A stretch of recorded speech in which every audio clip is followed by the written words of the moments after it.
Hi everyone, welcome back to my YouTube channel. I hope कि आप सब बहुत अच्छे होंगे। लास्ट पार्ट में हमने देखा था कि मैडम लेन को क्लाउड ड्रेसेस से बाहर निकाल दिया गया था। लेनी और वो उन स्नो कवर्ड माउंटेन से बाहर जा रहे थे। वो एंट्रेंस की तरफ देखकर चिल्लाते हुए कहती है, मैंने क्या गलत किया है? ये लोग मेरे साथ ऐसा कैसे कर सकते हैं? मैं तो बस उस ईविल के खिलाफ लड़ रही हूँ। इसमें गलत क्या है? तभी लेनी उन्हें देखकर कहती है, मदर। इस पर लेनी की मदर गुस्सा करके कहती है, तुम मुझे और ज़्यादा गुस्सा मत दिलाओ। लेनी कहती है, मदर, मैं कुछ लोगों को जानती हूँ जो उसे सबक सिखाने में हमारी मदद कर सकते हैं। इस पर लेनी की मदर कहती है, कौन? और वैसे भी क्या तुमने देखा नहीं था उस मॉन्स्टर के चारों तरफ वो शील्ड को जिसने लास्ट टाइम हम पर अटैक किया था? आप पर अटैक किया था मदर, मुझ पर नहीं। इस पर उसकी मदर कहती है, तुम मेरा मजाक उड़ा रही हो? एक तो तुम्हारे फादर मेरी बातों का यकीन नहीं कर रहे हैं और ऊपर से वो मैडम यू। मुझे अच्छे से पता है, पहले वो उसकी मदर से बहुत ज़्यादा नफरत करती थी, तो अब क्या हुआ? किसी अनजान जगह पर वो पर्सन कहता है, तुम लोग कितने बड़े फूल हो। तुम्हें क्या लगता है वो मेटल कब तक उस लड़के से दूर रह पाएगा? एक दिन उसे ढूंढ ही लेगा। इस पर दूसरा पर्सन कहता है, माय लॉर्ड, हमें माफ़ कर दीजिए, लेकिन हम जल्दी ही उस लड़के को आपके पास लेकर आएंगे। इस पर वो पर्सन कहता है, अच्छा? तो दूसरा पर्सन कहता है, यस माय लॉर्ड, हम उसे जल्दी ही लेकर आएंगे। क्लाउड ड्रेसेस में सुबह होने वाली थी और जियांग कपल्स को रात भर नींद नहीं आई थी। वो दोनों बस इसी बात को सोच रहे थे कि विंग के साथ ये सब कुछ कौन कर सकता है। तभी मैडम यू बात शुरू करते हुए कहती है, क्या ऐसा हो सकता है कि ये वो लोग हों, हुई सेक्ट? लेकिन वो लोग तो। तभी जियांग फेंगबियान कहता है, हाँ हो सकता है, लेकिन वो लोग तो सालों पहले कल्टीवेशन वर्ल्ड से डिसअपियर हो गए थे। मैडम यू कहती है, हाँ तुम सही कह रहे हो, मुझे लगता है हमें इस बारे में और लोगों से भी बात कर लेनी चाहिए। जियांग फेंगबियान कहता है, यू, मुझे नहीं समझ में आ रहा है मैं क्या करूं। सभी लोग शादी के लिए बहुत ज़्यादा खुश हैं और इस समय इस टॉपिक को लाना मुझे तो कुछ भी सही नहीं लग रहा। मैं क्या करूं? इस पर मैडम यू कहती है, लेकिन हमें लेन सेक्ट को इन्फॉर्म कर देना चाहिए, और वैसे भी हुई सेक्ट को ढूंढना इतना आसान नहीं है। हुई सेक्ट कल्प्रिट है, वो शेडो पावर को पजेस करते हैं। जब तक वो नहीं चाहेंगे उन्हें कोई भी नहीं ढूंढ पाएगा। मैं तो बस ये सोच रहा हूँ कि जल्दी से जल्दी ये सब कुछ ख़त्म हो जाए। वैसे भी कितने साल हो गए हैं तुमने पहली बार विंग के लिए अपना प्यार दिखाया है। जियांग फेंगबियान ने मैडम यू का हाथ पकड़ लिया और उन्होंने अपना सर उनके कंधे पर रख लिया। वो कहती हैं, मैं विंग के साथ स्ट्रिक्ट रहती हूँ ताकि मैं उसे प्रोटेक्ट कर सकूँ, लेकिन मुझे लग रहा है मेरी प्रोटेक्शन के बावजूद भी उसकी डार्क एनर्जी वापस आ रही है।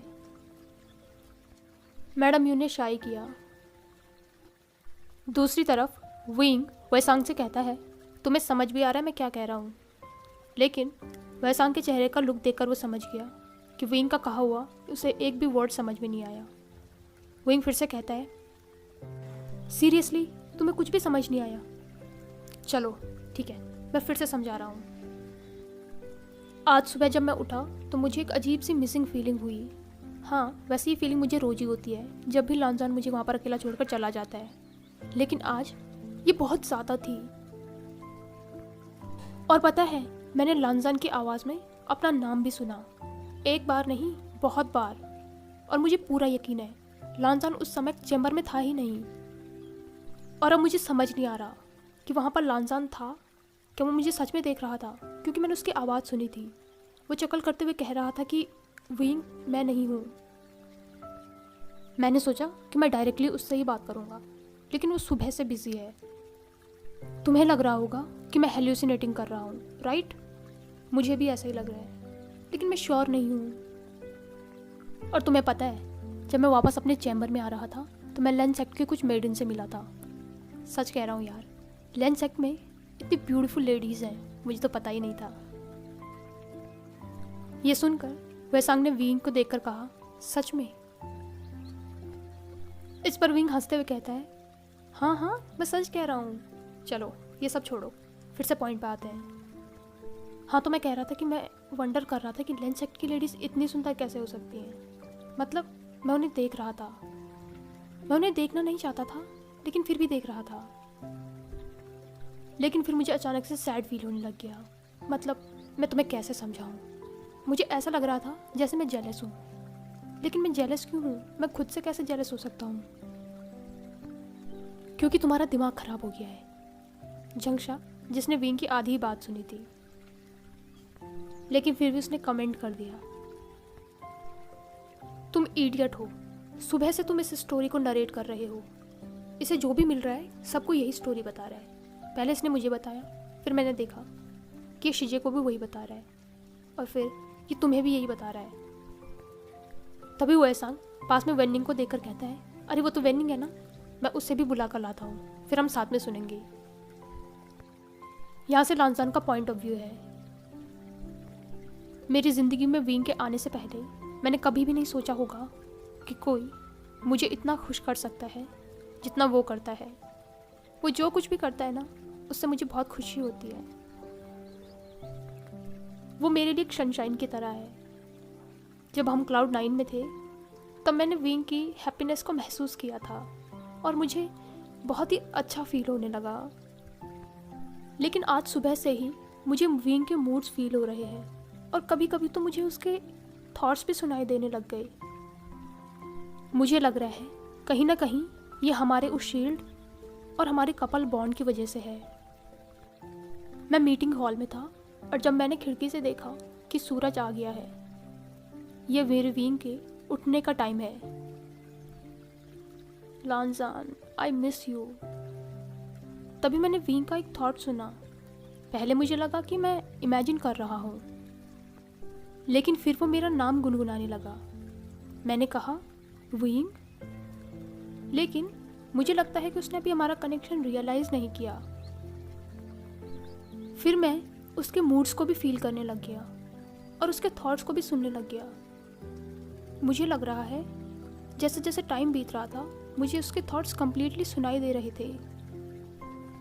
कहीं ना कहीं मैं खुद में ही स्माइल करने लग गया, और ये मैंने तब रियलाइज़ किया जब हॉल में बैठे सभी लोग एकदम से चुप हो गए और वो सब के सब मेरी तरफ देखने लग गई। विंग अपने थॉट्स में मुझसे पूछ रहा था, लांजान क्या तुम मुझे देख रहे हो? ये पूछते हुए कितना क्यूट लग रहा था। तो इस बात पर मैं कैसे स्माइल नहीं करता। एक पल के लिए मुझे विंग के थॉट्स नहीं सुनाई दिए, लेकिन एक हल्की सी हवा महसूस हुई। शायद विंग किसी को देख रहा है, लेकिन वो किसे देख रहा है? और मुझे सैड फील होने लगा। ऐसा कौन है जिसे देखकर विंग खुश हुआ है? क्या कोई मुझसे भी ज़्यादा जेंटल है? अभी मैं विंग को टाइटली हग करना चाहता हूँ, लेकिन मैं नहीं कर सकता। मुझे वेट करना पड़ेगा जब तक ये मीटिंग ख़त्म नहीं हो जाती। उसके बाद मैं सीधे स्टूडेंट चैम्बर जाऊँगा अपने विंग से मिलने। फाइनली वो दिन आ ही गया था। ये एक हफ्ता उन दोनों के लिए 1 साल से भी ज़्यादा था। हाँ, रूल तोड़कर वो दोनों रोज़ एक दूसरे से मिलते थे, लेकिन फिर भी सारे रिचुअल्स और सेरेमनीज रात को होनी थी। लेंस सेक्ट और यूनमंग का जियांग सेक्ट गेस्ट का वेलकम कर रहे थे। सिंपल से प्लेन क्लाउड ड्रेसेस को आज पिंक रोजेस से सजाया गया था, जो बिल्कुल हेवन की तरह लग रहा था। लेंचिरन, लेंशिजन और सारे लेंस सेक्ट के एल्डर्स ने अपने वाइट रोब्स पहने हुए थे, लेकिन उन पर बहुत ही ब्यूटीफुल लोटस के पैटर्न बने हुए थे। साथ ही यूनमंग के जियांग सेक्ट ने आज अपने पर्पल कलर के रोब्स पहने हुए थे, लेकिन उन पर क्लाउड के पैटर्न बने हुए थे, वो भी पर्ल्स के साथ। आज उनके कपड़े उन दोनों के बीच के यूनियन को दिखा रहे थे। सुबह जब विंग की नींद खुली तो उसने यॉर्निंग करते हुए खुद को स्ट्रेच किया, तो उसकी नज़र साइड टेबल पर रखे हुए ब्यूटीफुल वाइट पियोनी फ्लावर पर गई और उसके चेहरे पर एक स्माइल आ गई।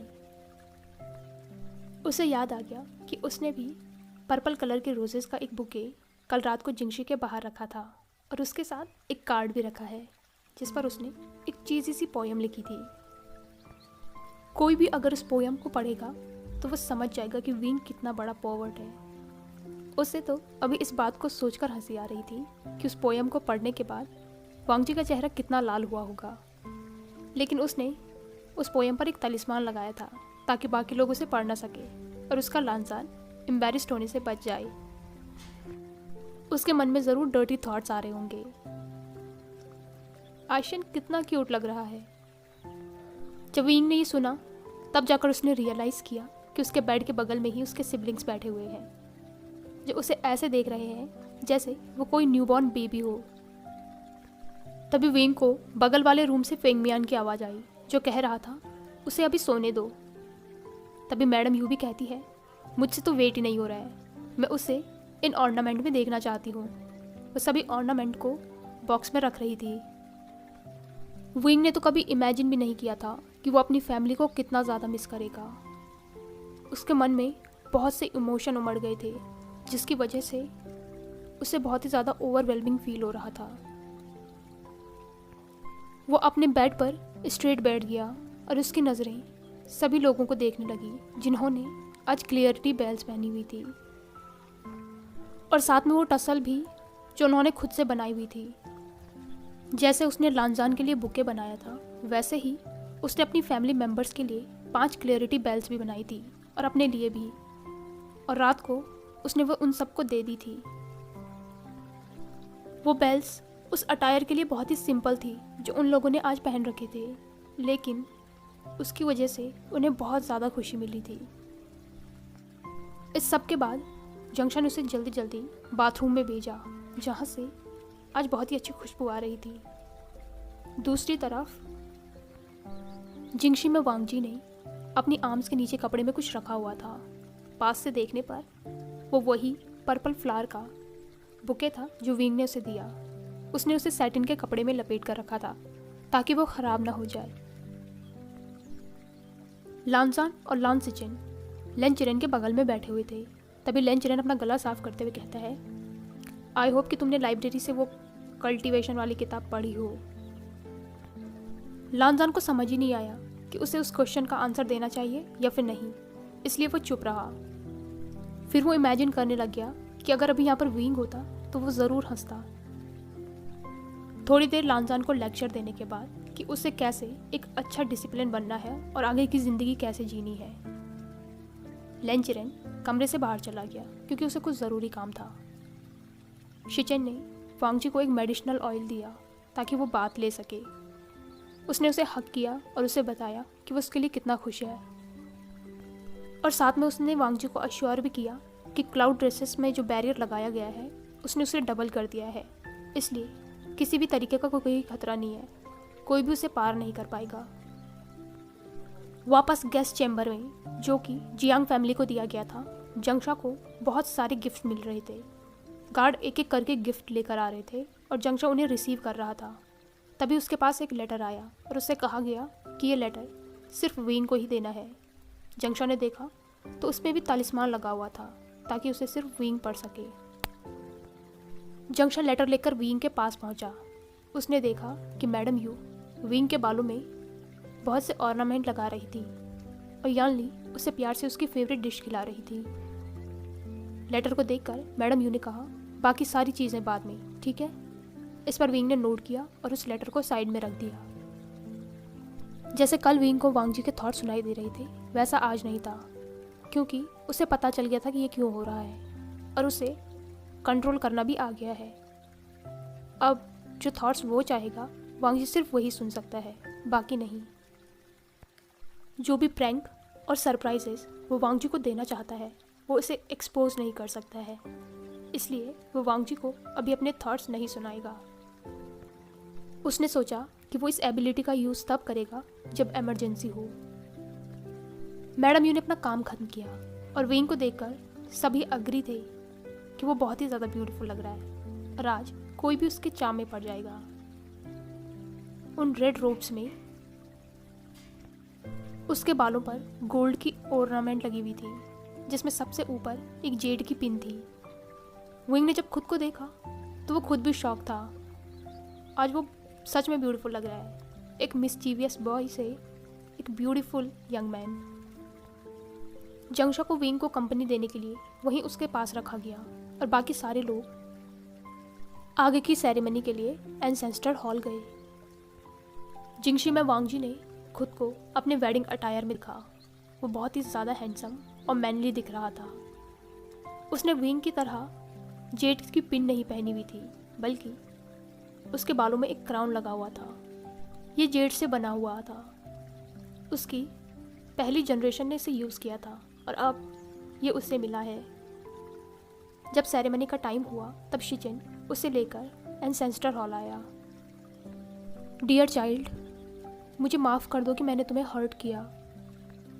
मैं एक सिनर हूँ और उसके बेटे को शादी करते हुए नहीं देख सकती थी। मुझे अपने एक्शन पर रिग्रेट हो रहा है। अगर तुम पर्सनली आकर मुझे मिलो और मुझे माफ़ करो तो मेरी सोल प्योरीफाइड हो सकती है।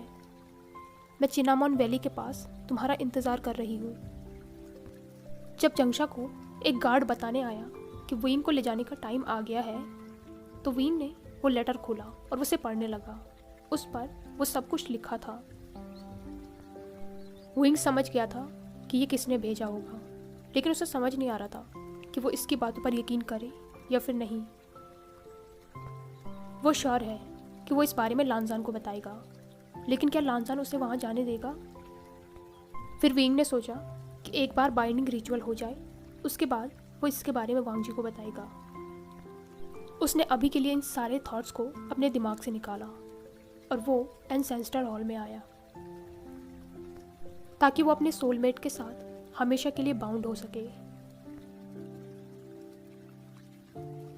हाय एवरीवन, आई होप कि आपको ये पार्ट पसंद आया हो। अगर आपको ये वीडियो पसंद आई हो तो इसे लाइक, कमेंट, शेयर और चैनल को पक्का से सब्सक्राइब कीजिए। Thank you.